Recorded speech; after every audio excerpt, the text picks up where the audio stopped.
Sir ನಮಸ್ಕಾರ, ಎಲ್ರಿಗೂ ನಮಸ್ತೆ. ಇದೊಂದು ಅಗ್ರಿಕಲ್ಚರ್ ಮಾಡ್ತಕ್ಕಂಥ ಪ್ರದೇಶ, ಜೊತೆಗೆ ವರ್ಣ ನಾಲೆಗೆ ಹೊಂದ್ಕೊಂಡಂಗಿರ್ತಕ್ಕಂಥದ್ದು. ಸೊ ಅಂದರೆ ಈ ಆಸ್ತಿಗೆ ನಾಲೆ ವಾಟ್ರು ಇದಕ್ಕೆ ಆ್ಯಡ್ ಆಗಲ್ಲ, ಆದರೆ ವರ್ಣ ನಾಲೆ ಅಕ್ಕಪಕ್ಕ ಹೋಗಿದೆ. ಜೊತೆಗೆ ಗ್ರೌಂಡ್ ವಾಟ್ರು ಫಸ್ಟ್ ಕ್ಲಾಸಿಗಿದೆ. ನಿಯರೆಸ್ಟ್ ಮೈಸೂರು. ಸೊ ಸಿಟಿಯಿಂದ ಇಲ್ಲಿಗೆ 16 ಆಗುತ್ತೆ ಸ್ಪಾಟ್ಗೆ, ಆನ್ ದ ಸ್ಪಾಟ್.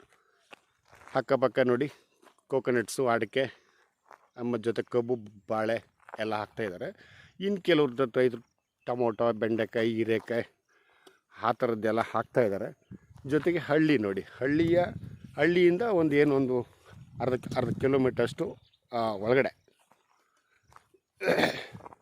ಇದು ರಸ್ತೆ ನೋಡಿ, ಅದೇ ಊರು. ಹಳ್ಳಿಗೆ ಭಾಳ ಹತ್ತಿರ ಇದೆ. ಸೊ ಹೈವೇ, ಟಿ ನರಸೀಪುರ ಹೈವೇಯಿಂದ ಇಲ್ಲಿಗೊಂದು 2 ಕಿಲೋಮೀಟರ್ಷ್ಟು ಅಂತರ ಆಗುತ್ತೆ. ಜೊತೆಗೆ ಪಂಪ್ಸೆಟ್ ಇತ್ತು ಹಿಂದೆ, ಇವಾಗಲೂ ಕೂಡ ಇದೆ. ಜೊತೆಗೆ ಎಲೆಕ್ಟ್ರಿಕ್ ಸರ್ವಿಸ್ ಕೂಡ ಇದೆ.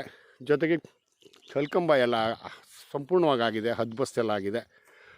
ಡಾಕ್ಯುಮೆಂಟ್ ವಿಚಾರದಲ್ಲಿ ಎಲ್ಲ ಕ್ಲಿಯರ್ ಇದೆ. ಓಕೆ, ಇದು ಯಾಕಂದರೆ ರೀಸೇಲ್ ಪ್ರಾಪರ್ಟಿ ಆಗಿರೋದ್ರಿಂದ ಇದಕ್ಕೆ ಸಂಬಂಧಪಟ್ಟಂಥ ಪ್ರತಿಯೊಂದು ಡಾಕ್ಯುಮೆಂಟು ಕೂಡ ಎಲ್ಲ ಕ್ಲಿಯರ್ ಇದೆ. ಯಾವುದೇ ತಂಟೆ ತಕರಾರುಗಳಿಲ್ಲ. ಒಂದು ಒಳ್ಳೆ investment land sir. Okay, thank you ಅಣ್ಣ. ನೀರು ಓದ್ದೆ ಇಲ್ಲಿ? ಏನು ನೀರು ಇದು? ಹಾಂ, ಅಡ್ಡಾಳ ನೀರ? ಏನು ನೀರು? ಹಾಂ, ಹಳ್ಳ ಥರ.